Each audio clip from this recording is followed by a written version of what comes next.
Hi, my name is Sadie Wallace, and in this video I'm going to discuss the present sexual inequality and discrimination against men and women, and I'm going to propose the most important change that can be implemented.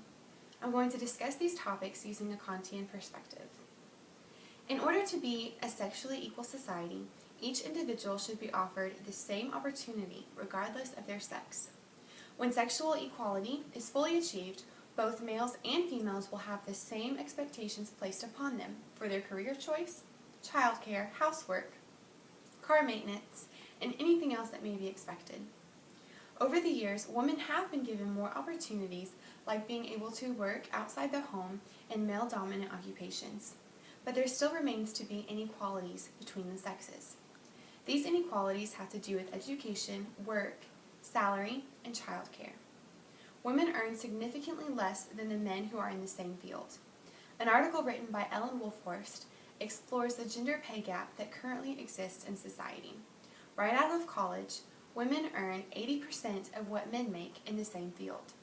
10 years down the road, this pay gap increases to women making 60% of what men make in the same field. The pay gap that exists is evidence that women are discriminated against still to this day. What is the cause of this pay gap? The answer to this question can be explained by, quote-unquote, the cycle. There's an ongoing cycle that begins with women on the same level as men concerning opportunity and work, and it ends with men getting paid a lot more than women. What goes on in this cycle? Couples usually meet in college, and if the couple wants to stay together, one of them will have to sacrifice their plans to support the other person's hopes, plans, and dreams of grad school. That same person will continue to sacrifice their desires to support the ambition of the other one while they move from job to job and city to city.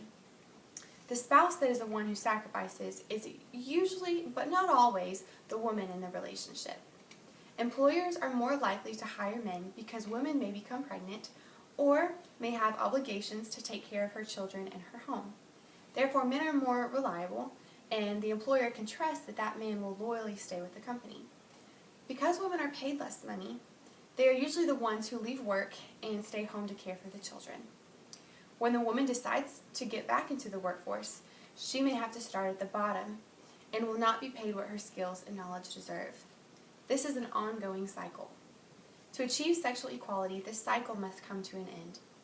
Looking at the cycle from a Kantian perspective, we can identify the least advantaged, who is the one that has been sacrificing the whole time.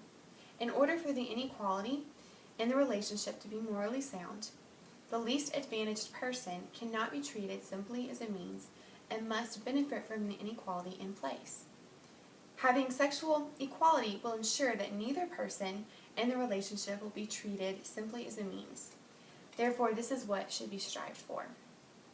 Discrimination is a result of sexual inequality. Typically, one could look over the discrimination over the course of history and see that it has always been aimed towards women. However, David Benatar argues in The Second Sexism that men are discriminated against just as often as women are, and it is often overlooked. He defines discrimination as an unfair disadvantage of someone on the basis of some morally irrelevant feature such as sex. One way he claims men are discriminated against is in the military.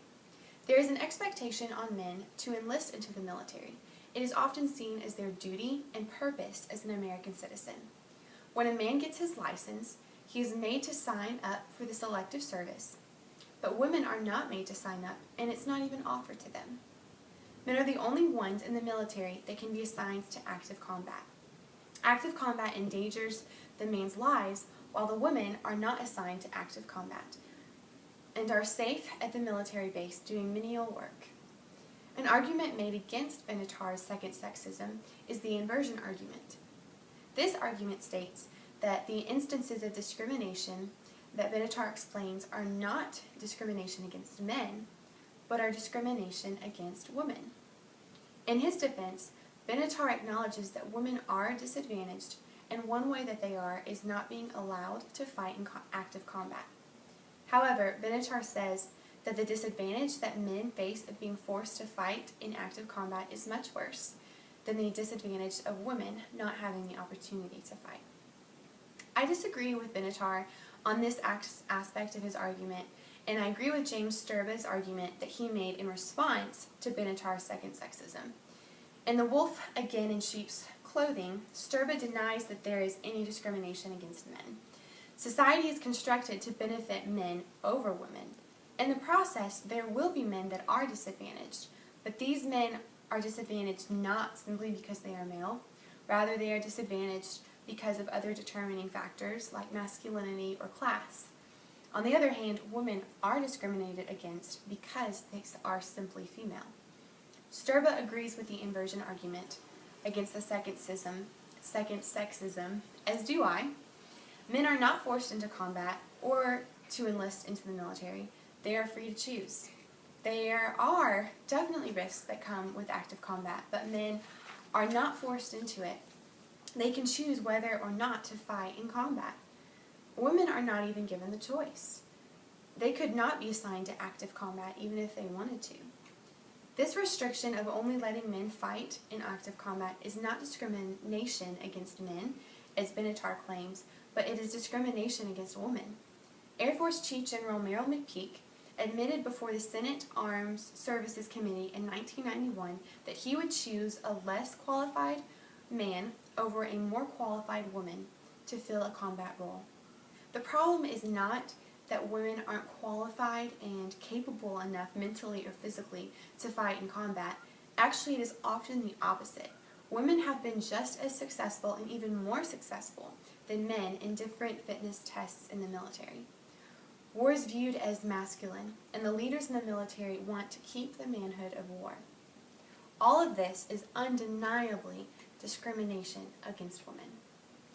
The discrimination against women in the military is just one example of the effects that sexual inequality has.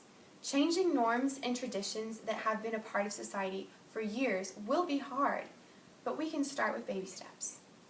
At this point, the most important change we can make is to provide equal opportunities for both men and women in every occupation, position, and institution. Women should be given the choice to fight in active combat if they desire to. Women should be paid the same salary of a man in the same field. Being offered the same salary will help to end the ongoing cycle that I described earlier. If women are being paid just as much as men are, then the man could stay at home to take care of the kids while the woman works, or the woman who temporarily leaves the workforce will not have to start at the bottom of her occupation in order to make as much as her equally qualified husband. In this situation, both spouses would be equally advantaged. If one of them decided to stay home to care for the household, it would be morally sound because they had all the same opportunities as their spouse did and still decided to leave work. Going back to the Kantian perspective, any norm that is in place must be to the advantage of the least advantaged. If a man and a woman who are married are given the same opportunity in work, education, and pay, but one of them decides to stay home to raise the kids, then the one who stayed would not be disadvantaged because they were given equal opportunities. Every opportunity that a man has should be offered to a woman as well, and vice versa. If men and women are given the same opportunities, then and only then will society achieve sexual equality. Thank you.